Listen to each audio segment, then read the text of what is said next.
I'd like to call to order this March 10th, 2022 regular Board of Education meeting. Mr. Anagnostou, would you call the roll? Mrs. Bissell? Here. Mrs. Kilbane? Here. Mr. Miko? Here. Ms. Stochek? Here. And Mrs. Hausum? Here. We are all present. Would you please stand and join me in the Pledge of Allegiance? I pledge allegiance to the flag of the United States of America and to the republic for which it stands, one nation, under God, indivisible, with liberty and justice for all.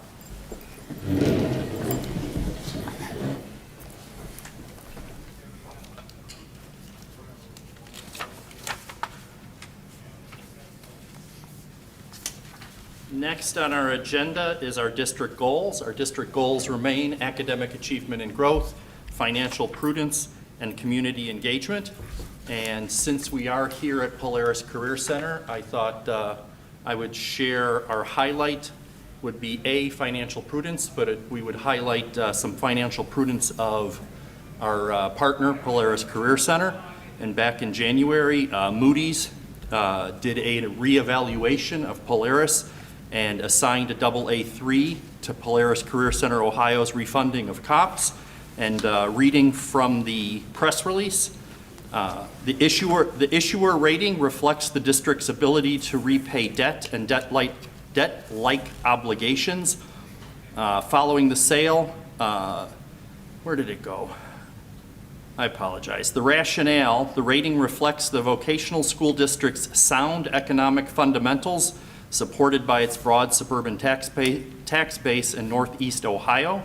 It's a rating of AA1 stable with slightly above average resident incomes. Additionally factored into the rating is the district's consistent operating performance and maintenance of healthy operating fund balance and liquidity, along with its greater flexibility to adjust expenditure levels relative to traditional K-12 public school districts. But I think it's always important when an outside agency comes in and looks at us. Being from Strongsville, we're well aware that the mayor always touts the AA superior rating from Moody's, and I know George is always proud when we're able to have a similar high performance rating, and we should be proud that our partners at Polaris have a similar focus on financial prudence to the community. So congratulations to Polaris and through them to us. Next is public comment. I have no slips. There is a big crowd in the public. Does anyone want to address us? Hearing none, I turn it over to Dr. Ryba for Superintendent's report.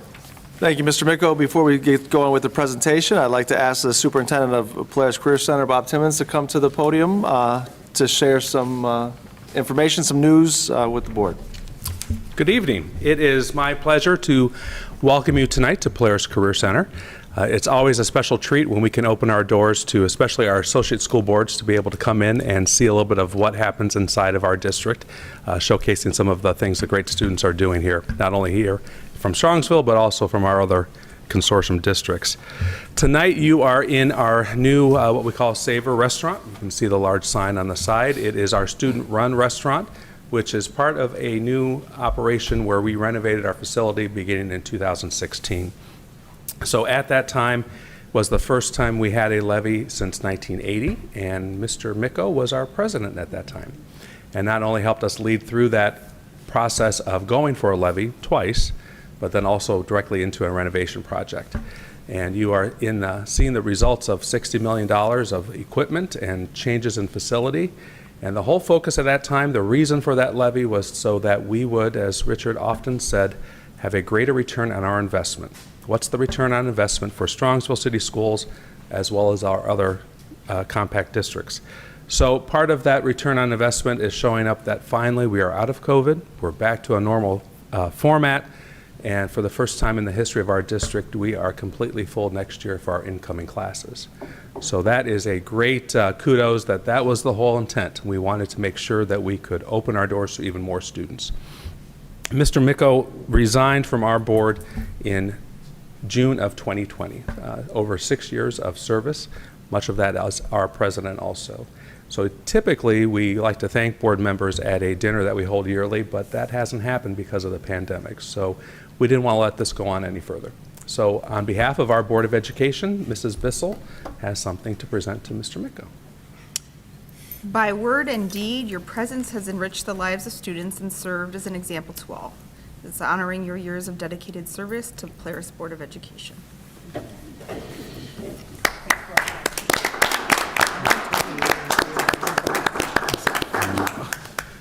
Although it is a small token, it really, as you know, for those of you that serve on the Board of Education, it's a lot of work outside of your typical day. And when you serve on 2 boards, it's even magnified beyond that. So thank you, Richard, very much for your service and your help. And Mrs. Bissell, thank you again. Well, I'm a little bit caught off guard, as I think George knows the feeling, but it's a really nice feeling, and I appreciate the sentiment. And I, whenever you get a chance to see the results of that construction project, you can't help but be proud and happy about it. And it's great to hear that the enrollment is 110%. That's a good problem to have. So thank you again. Dr. Ryba.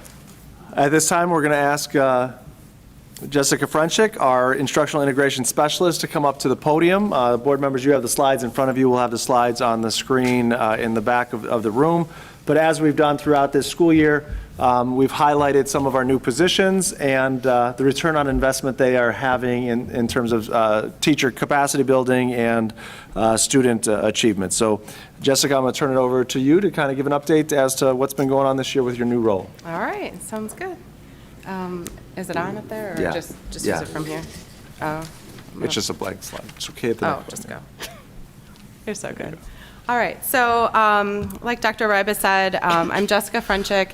I've worked in the district this is my 15th year in the district. Career tech has been my passion since I've been working at Strongsville City Schools, so it's kind of ironic that we're here tonight at Polaris Career Center for my presentation. So just a little bit about me. Like I said, I'm a Strongsville graduate. I graduated in 2000, and I've been working in the district for about, this is like my 15th year, and I previously was involved with the Marketing DECA program up until recently, where I've been working in more of a technology role. So I was previously teaching some tech classes, and then last year I had the opportunity to move into this position for this school year. So I've been for the past 3 years serving on the Chamber of Commerce Board of Trustees, and this year I'm currently serving as the Vice President of the Strongsville Chamber of Commerce additionally. So just a little bit about me. So when we created this position, we had a vision that what I could do within the district from the things I was working on specifically at the high school, and how we could put this position from pre-K all the way through 12 to work on 3 focus areas. So the 3 areas of focus that I've been working on for this year, for year 1, is working for our PBL, so our project-based learning, providing students a more authentic learning experience, makerspace integration, and working on our Model Mustang integration. So how are we doing this? We're doing this through the professional development that we've had as a district this school year with very targeted professional development, working on technology integration, and coaching and committee different projects. So I've been working directly with Jenny most of the time, which has been absolutely amazing. She's a fantastic mentor for me and a strong role model for the things that I have been working on in the district. And then additionally, I also get to work with Dave and Aaron and Lauren with the Gifted and Talented. So it's nice to be able to be involved in multiple facets of things that we do here as a district. So the first thing I wanted to talk about is the ongoing professional development. So taking these things that we do from theory and putting it into practice. So one of the biggest pushes this year is we've had very well thought out and planned PD by the directors in our district this year. So with my position, after the PD or while the PD is occurring, sometimes I'm involved in the details of the PD, sometimes I'm directly involved in just the planning or the overseeing of it. So we're able to take this targeted PD and then provide the follow-up support to our teachers that need it after the PD has occurred. So which is something new that we're able to do with the position that I have. So this year we spent a lot of time on this, unpacking the standards and really focusing in on what our standards are so that we know that we're teaching the level that we need to our students, and that our formative assessments, our quick checks here and there to see what they know before they take the final summative assessment where the learning technically ends for that unit, that we're doing a really good job at that. So the future of this would be turning this into lesson design. So I've been involved in training our TBT coaches, our team-based team coaches, who help and support the TBTs that meet within our buildings, and then further support with the BLT. We're working to teach to the rigor, as I stated, with the standards that we have, and making sure that we're designing lessons with a UDL framework when we begin lesson design. So all of us are in a little bit of a different place right now with the courses we teach. So I'll talk a little bit more about UDL as we go through this presentation. So another thing that has been cool that we worked on this year is that we're starting a new coding class at the middle school. And I did a grant a few years ago through Amazon, and now it's called Project STEM. And so Project STEM does our AP curriculum for AP Java at the high school, AP Principles, and also an introductory course that's just Python programming language. So we want to be able to integrate these because our computer science standards are K through 12. And Ohio just adopted them in 2019. So I was on the standards writing team for the state of Ohio for these standards. And so a lot of the teachers that are in our district right now have not had any formal training on how to implement these standards into their classrooms. So especially with everything that's happened since 2019, we certainly haven't been having the time to implement computer science standards into our classrooms. So this course that we are going to introduce to the 8th graders at the middle school has the potential of growth into our high school programs. Additionally, it has potential to grow for 2 other courses. So if it works really well and we gain the interest and we have the staffing for it, we could potentially teach a different level course at the 7th grade and then at the 6th grade, bringing it down so that our students have this opportunity to be involved in one of the growing largest fields that students are going into after they graduate. I was just on a webinar last week and they were talking about how Ashland's starting a 5G program. So just for graduates to go into 5G, because as we've said for years, we are truly preparing our students for careers that are not really developed yet or what they're going to be working on. So as the district that we are, we need to be able to provide our students with this competitive advantage in these career fields. Any questions before we move on? Anything? Okay, good. All right, so about the professional development, and focusing on this Universal Design for Learning, UDL, as we talk about. This year, Jenny and I visited every school's building leadership team, their BLT meetings. And the first round was just very informative. We did a reboot, like what does this mean? Let's refresh ourselves and get started in this. And how does it relate to the standards work that we're currently working on, which is our big push this year. So then we took the feedback. We asked all the teachers to tell us what a problem of practice you have is. What's the barrier for moving on in Universal Design for Learning? So the second round we came through and they had reflected on their problem of practice. They talked to Jenny and I about what that looks like for them, what barriers they have, and what resources can we provide for them. So this third round, which we just started this week of going to all the buildings, we were able to put together a presentation that had the examples that were grade level specific, course specific, that teachers were looking for. So that they could model what we're asking for them to do. So UDL is our first best instruction. It is the best way that we can reach our learners in the very beginning of the way that we teach. So at this point though, we're just at more of an exposure level. So once our standards are deconstructed and our teachers know what assessments they're gonna have, we have to build the lessons to support those. So that's where we'll be working on this next year. So right now we have a lot of idea generation. We want teachers to know what that looks like. We have a lot of teachers that are willing to give it a try right now. Every week Jenny shares out this UDL connection, which helps inspire teachers, show them and guide them of what it could look like in your classroom. And we have a lot of teachers that submit things that they're working on to be models for other teachers. So, and I am able to then give her feedback too from what I hear in buildings of what we need resource-wise for that. And as you catch your breath for a second, the one thing I would say that we've designed with these positions is Jessica is still teaching in the classroom. So I think that's one of the powerful things is she still has a class every day. She's putting these things into practice. She's able to see what works, what doesn't, and have that meaningful conversation that a teacher to a teacher could have a little differently than an administrator to a teacher could have. You stole my next slide. Sorry. It's okay. This year, one of our largest focuses with teacher makerspace training has been working in the elementary schools. So the elementary schools have lost their makerspace spaces. So we're in working with Dave and Lauren and Amy Pinney and putting together some standard-based things, which I'll show you on the next slide, for our makerspace, for our youngest learners, for them to be able to experience what that is. So I'll show you on the next slide. So also working with the technology is our middle school keyboarding program in 6th grade.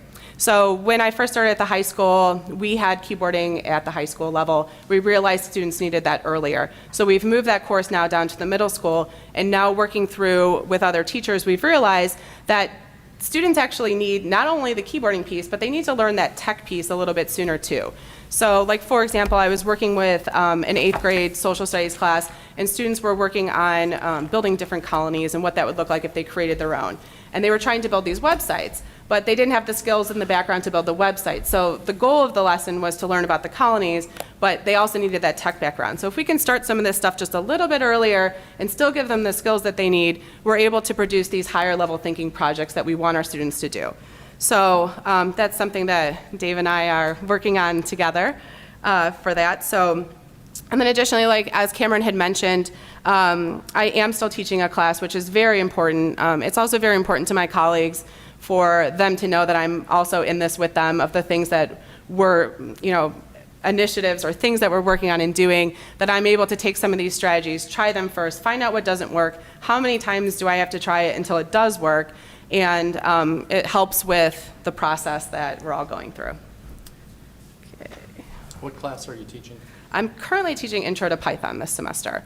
So last semester I did just a general business technology class, which was just an extension, I guess, of the 8th grade tech class went to another level. So putting all the programs and such together. So, okay, so as I mentioned, makerspace in the elementary school, we came up with these innovation stations, and this truly was a group effort. They are aligned to standards, so we're using the equipment and the tools in the makerspace to educate our students differently. So this was a very collaborative process. It was the solution to the loss of space. It is still providing students with this opportunity. And it's important because we're able to take the carts to the school, and without the position that I have, we don't have the manpower to go and implement the carts. So we've all been in the buildings showing the teachers what the carts are and going through, but then now as everyone else has dispersed back to their positions, I can contact the teachers and follow up and implement the carts within their classroom. So it's worked really well in a modeling system because they don't know how to use the tech yet. So I can do station rotation and model and show them how to use the tech, and then they're able to teach their colleagues. Then they're able to take this learning and move it forward. So I did 4 2nd grade classrooms last week, and now I'm able to say, like, okay, we learned how to use the Ozobots. I taught your students 6 different codes on them. So here are some 2nd grade lessons that you can use to take this from just your WIN time or your IE time, but use it within your classroom, fulfilling the computer science standards, but then also using the technology that we thankfully have as a district. So we can introduce the carts, I can facilitate, and then we can help grow. So our next step in this is to change up the theme of the cart we currently have. So we went with this Design a Toy Challenge. I have a couple pictures and such that teachers have shared with me or I've taken within their classrooms. So we have a couple other ideas in mind as we kind of grow and change this. So this has been really exciting for the elementary school kids. They cheer for you when you show up. Mm-hmm. So any questions on that? I'm going to go through a couple pictures about it, so if you have anything. So I'll start up at the top. We're using the 3D pens here. So students have to learn how to use the pen. There's a variety of challenges that are within there, and talking about taking things and taking them from 2D and making them into 3D and what that looks like. The Ozobot's concept of coding with color So we made maps, and then they directly copied the map, and then by the time I was able to leave, they were able to make their own maps. So they understood how to make it go from point A to point B. Then there's a fun little, the 3D pen is not as easy as it looks. It's actually a little quite challenging. So he was trying to make it grow up, but how do you make it grow up? You have to learn how to make the level. So it was just, he had fun failing on the project, so it was pretty cool. And then the papers on the right, we grade banded them, so they were like K1, 2, 3, and then 4, 5. So there was something for everybody, and then an extension project within that. So students had 2 options. They could create a new toy with the materials on the Makerspace cart, or they could take a toy that they already have and then make improvements upon it. So this was, some students really enjoyed this project too. And then there was another project that they did a really nice job with too. It was like taking a cube, which was a 2D, just a flat shape, and they designed each one, and then they had to learn how to fold it and make it into like a box. So it was very neat, the designs and such that they came up with. So the neat thing about this too is that teachers who were nervous, who might never have used this technology, felt very comfortable using it. And then also, since the students know how to use it, I heard multiple teachers say, well, now you can teach so-and-so how to use it the next time they come back. So it's really a growth experience where it's not something that has to be where I'm there and that's the only way it's going to use. So we're providing this opportunity for teachers to feel comfortable using the technology that we have available to them, where it can just be then my role the next time I come in is maybe helping with a curriculum piece, showing a new project that you can do or modeling that for them. So how can we measure it? By the growth that we can build from nobody really using them, brand new carts, and then moving it around and seeing what type of response that we have from there. Okay? I have a question. Yeah. When you say moving it around, does each elementary school have their own cart? Or Yes. But they're all the same? Like the Very bands, similar, but Dave did a nice job doing inventory of what all the schools have. So some of the schools that had things that didn't have, you were purchasing and kind of working on. So every school got the same theme. Their tech challenges they all have the same basic tech challenges. There are a couple that, due to inventory or ones they bought for their own building, we incorporated those more because the teachers and students were familiar with them from being in the makerspace previously. And then the little craft pieces on the cart that were help designing the toys, we used what was in inventory, but the actual activities going along with that is consistent between all of them. Thank you. Yeah. So, So every elementary building has 3 carts, one cart per building. 1 cart per building. Yes. But the lesson is banded between a K1 Yes. lesson, a 2-3 lesson, a 4-5, I gotcha. So there's lots of choice on the cart of what kids can do. So for kids who want to do the tech, try the tech out. For kids who prefer to do something a little bit more on the creative side with the crafting, but also it's standards-based and a growth point for them. Good? Okay. So the other part of what I've been working on this year is how does STEM plus UDL plus PBL provides a deeper learning experience for our students. So we had this summer, I was a part of putting together a training. We had 32 new teachers trained in a 1-day PD training. So when I was trained on project-based learning, we had a 3-day training. So because of my training I had with PBL, we felt comfortable doing a 1-day training. Due to COVID, that's how it had to be virtual. So we couldn't do a 3-day training. We all thought 3 days virtual online with a training was like a terrible idea. So this 1-day training, then the next day I was able to pull a team of teachers who also were trained in PBL and put on a training for a cohort of the people who were trained previously, plus the people who were trained the day before. So we did 1 day of 32 new teachers, and then the next day we brought 50 teachers all in together for a combined cohort to put together a refresher and a build on the training that they had the day before. So, which was great because we have a lot of teachers who have been involved in different projects to share their expertise on this. So from there, what we're currently working on is now implementing those projects for those teachers and providing the support for them. So putting on a true PBL, not a project you do in your class, but a PBL that has the 7 gold standard steps that involves the community, that involves this deeper learning, that is an experience that students will carry forward, is a lot of work. It's also very intimidating, and there's a lot of unknowns. So teachers need the support to take the risk to do some of these larger projects. The next example I have up there is a neat project that happened in 5th grade where students typically do learn about landforms with workbooks. They learn about them with worksheets, and this teacher came up with this idea to have them learn about landforms by creating their own in Tinkercad. So when I went to visit, all the students were telling me all about their landforms, how they created it. So it definitely met the standard, and then we were able to take a couple of those and print those designs out for those students to make their model into a true 3D landform of what it would look like. So again, that's something that they'll carry forward. That's something that they remember beyond just the workbook pages and that type of thing. And this is the goal of what we're trying to do as a district.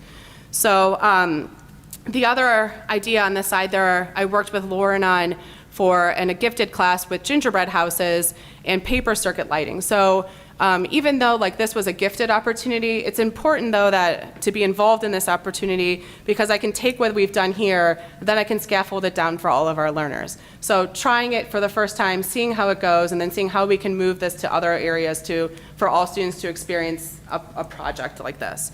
So this gingerbread house covered 5 different standards. They learned about the electrical design, how to put it together with the circuits, and the design process amongst it. So it was a nice learning experience for our students. Just a couple other ones that I wanted to feature today is this Ozobot STEM challenge that we did at Whitney. And, again, scaffolding this down from this wasn't a gifted classroom, but how can we scaffold this down to all of our learners, which we have done now with the Makerspace carts. So this was a starting spot. I did this one first, and then I was able to move into the regular classrooms with not the gifted population of students. So in this one, they had to solve math equations, and if they didn't solve them correctly, the code wouldn't work. So they had to go back through, and they had multiple samples, and then before they could get to their final project to work on. The middle example that I want to highlight tonight is a student that typically finishes work early. And so his teacher was having he had designed his own version of a Pokemon character. And so his teacher taught him how to use the 3D pen. So beyond that, then she contacted me and said, hey, like, he's still working on these characters, these figures that he created. Like, is there something that we can do for him?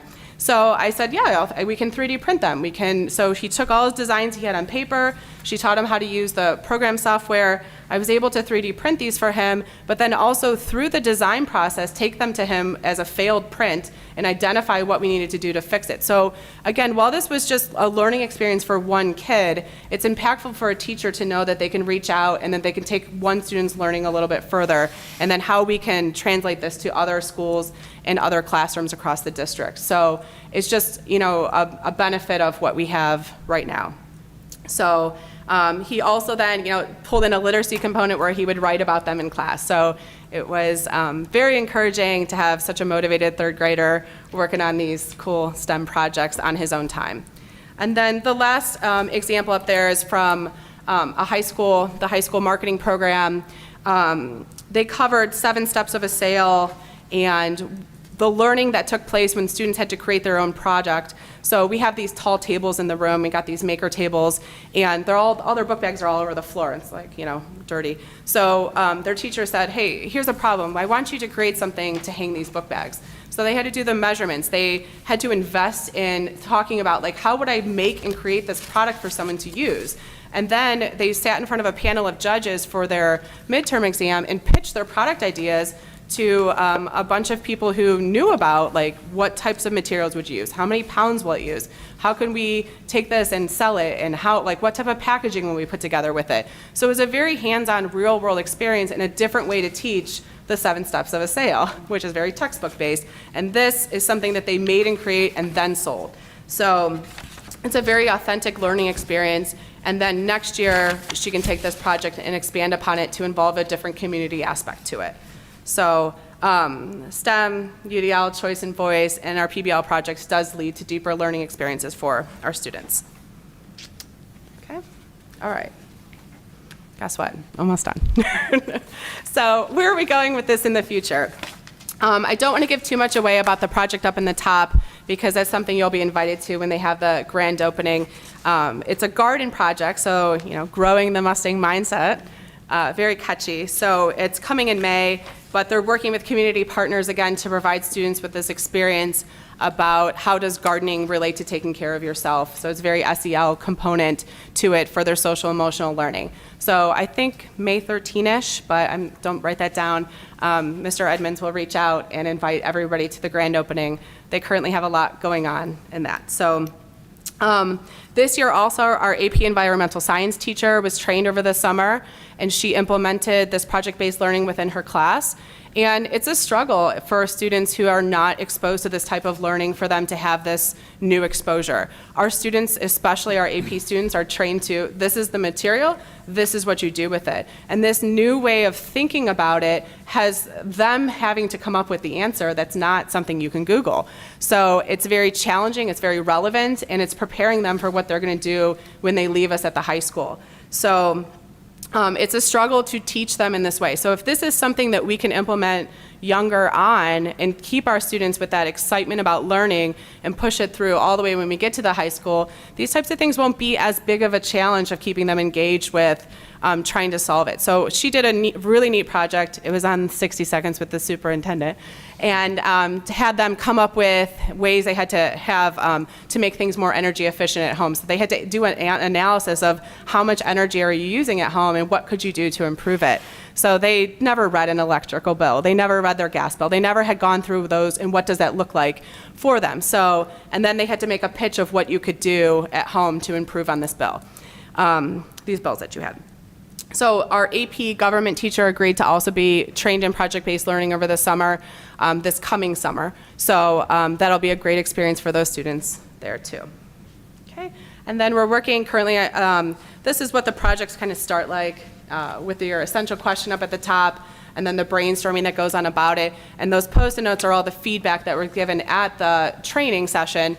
So now I just sat down with this teacher last week, actually this week, and working through these, how can we put this from this piece of paper into practice? And a lot goes into that. So she's currently working on aligning a book, on the Holes book, if you've seen the movie, with this project that she's trying to put together. So, okay. Anything on PBL? Okay. So the instructional technology is another piece that I work on. And with more of like the instruction first mindset, we have so many tech tools available to us, but tech is not typically the learning outcome unless you're teaching a tech class. So helping teachers find this to be accessible for which works best for them in their class.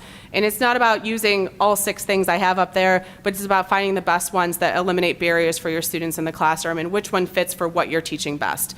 So we're very lucky to have many programs that we have the better level of subscription for here. So every month we work together with the tech coaches to put a collaborative tech tips together about what updates are occurring with these programs and keeping track of those things to share out with all of our staff and teachers about that. So we send one of those out every month and work on kind of organizing and putting that together for everybody. And again, it's very neat because I'm able to try these things in my class with my own students before I tell someone else it's a good idea to do for them. So, and work just to keep everybody updated.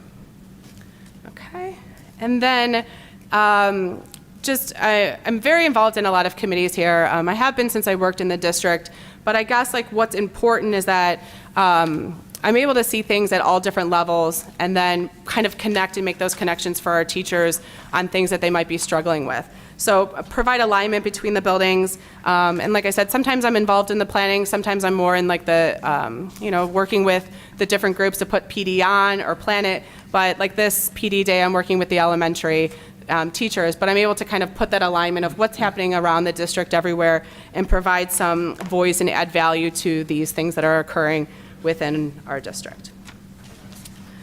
And then lastly, future work and goals. So this is only year 1. And next year we have a huge push with our PD to move into lesson design with our model Mustang in mind. Continue working on these PBL projects with our teachers who may have not, a lot of teachers had plans to implement projects when we came back from break, but for a variety of reasons, we weren't able to do group work. We weren't able to put these on in the same way that we had to. So some of these had to pause until next school year, so we're prepared for that. And then continue the work with the Makerspace to design these activities to reach all of our learners, K through 12. So again, I guess like back from where we started from with the vision of where we're going and what we've done, we've accomplished a lot this year together. And I would say though that we've gone from small pockets of people, but we have a larger growth here and we have some momentum going.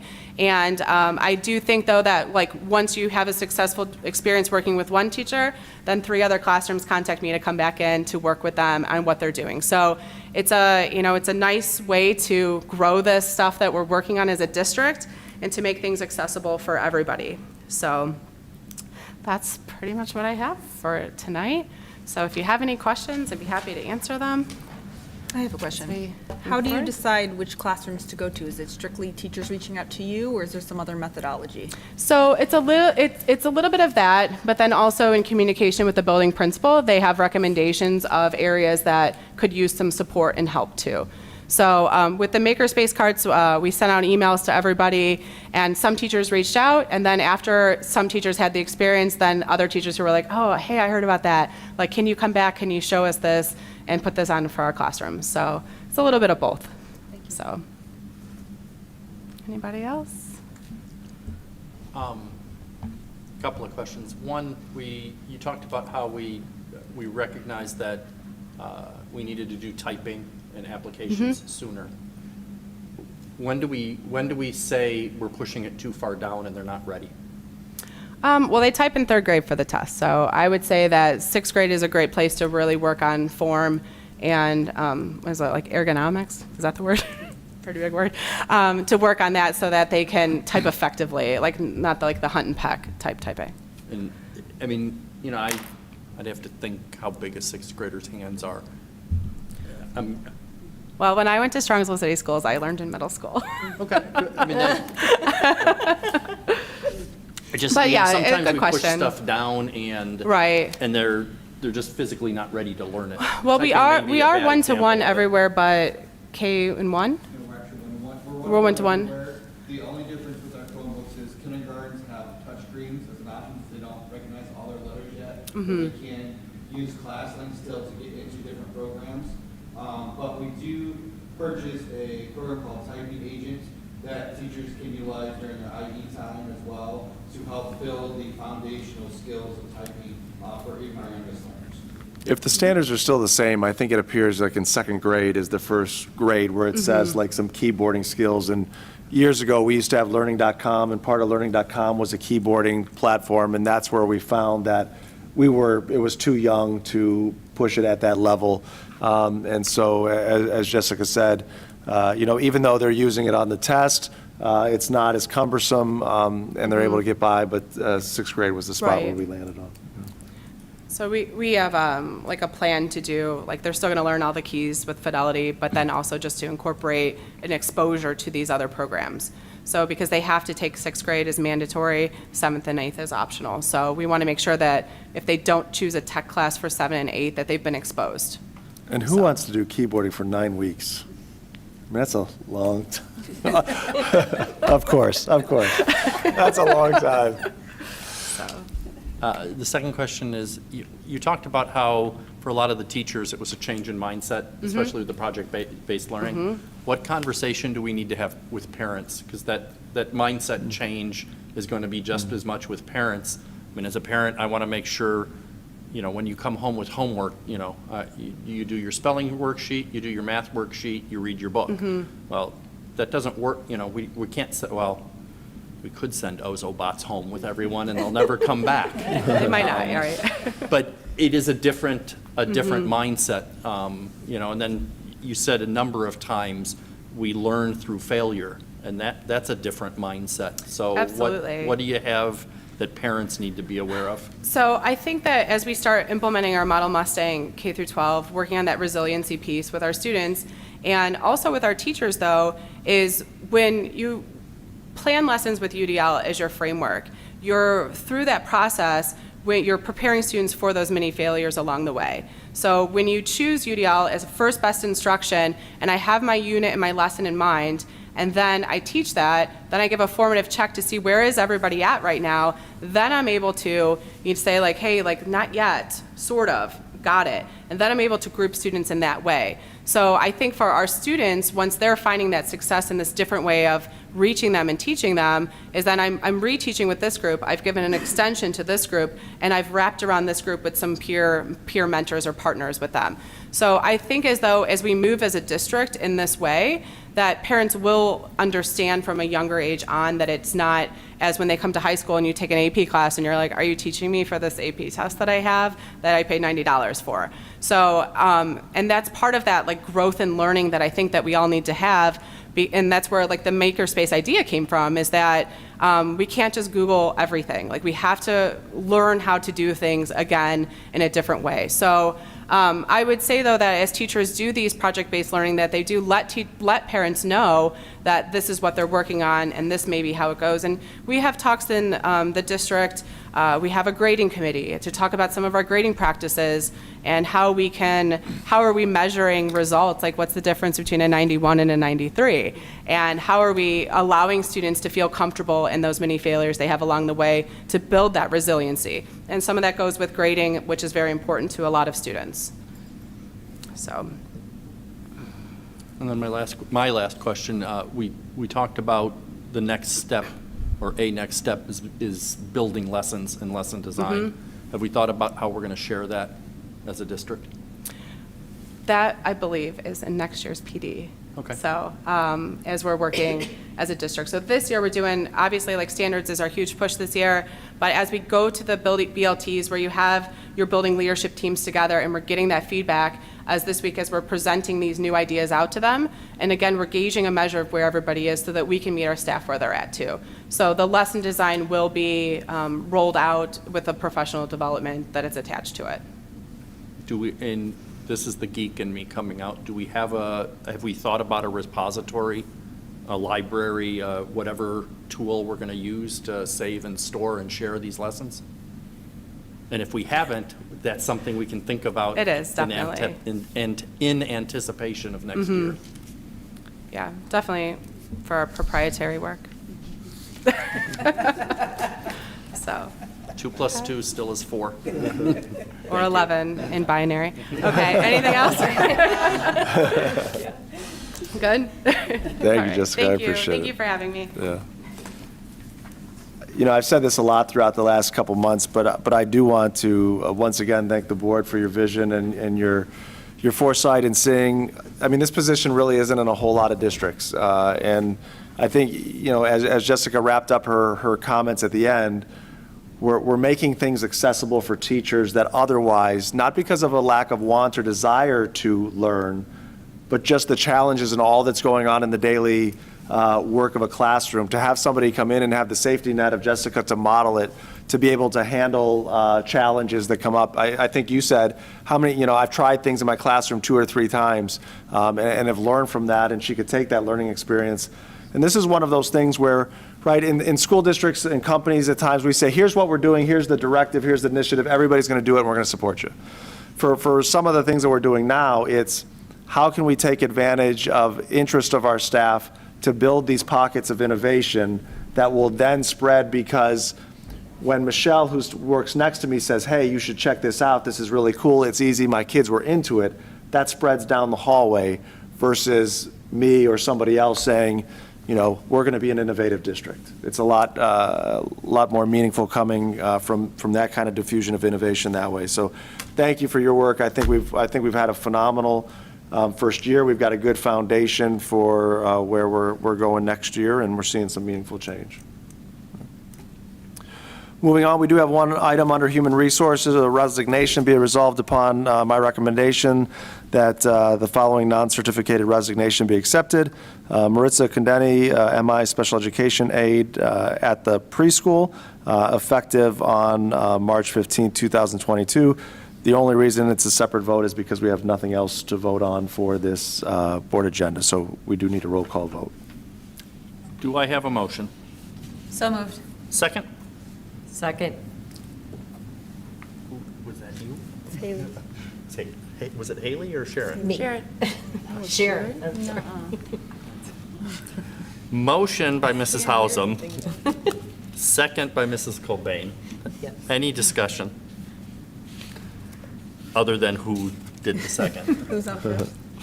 Hearing none, George, take the roll. Mrs. Hausum, Yes. Mrs. Cobain, Yes. Mr. Miko, Yes, Ms. Stochek, Yes. and Mrs. Bissell. Yes. and the motion carries. And that- Next, I was just going to say that concludes my report. does anyone have any questions for Cameron? Next on our agenda is board bylaws and policies. We have a number of policies up for second reading. We, all of us have received the packet, and I know we're all reading it very closely, and we will vote on this at our next meeting. Board of Education Other, do we have any Board of Education Other? I just want to take the time to thank our partners at Polaris, especially Superintendent Timmons, for the welcome and for allowing us to have our meeting here. The pandemic kind of got in the way for doing this the last couple of years, but it's good to be able to explore and see what the entire district as a complete team has to offer. So it's good for us to see it, it's good for the public to see it, it's good for our students to be aware of it. We do have reason for executive session on the topics of To consider the discipline or employment of a public employee, to consider the investigation of charges or complaints against a public employee or student, to review negotiations or bargaining sessions with public employees concerning their compensation or other terms and conditions of their employment, and to consider matters required to be kept confidential by law. do I have a motion? So moved. Second? Second. Motion by Mrs. Hausum, second by Ms. Stovcek. Any discussion? Hearing none, would you please take the roll? Mrs. Hausum, Yes. Ms. Stochek, Yes. Mrs. Bissell, Yes. Mrs. Cobain, Yes. Mr. Miko. Yes. We will enter into executive session at 7:50. We have no expectation of further business. Thank you for your attention and have a nice evening.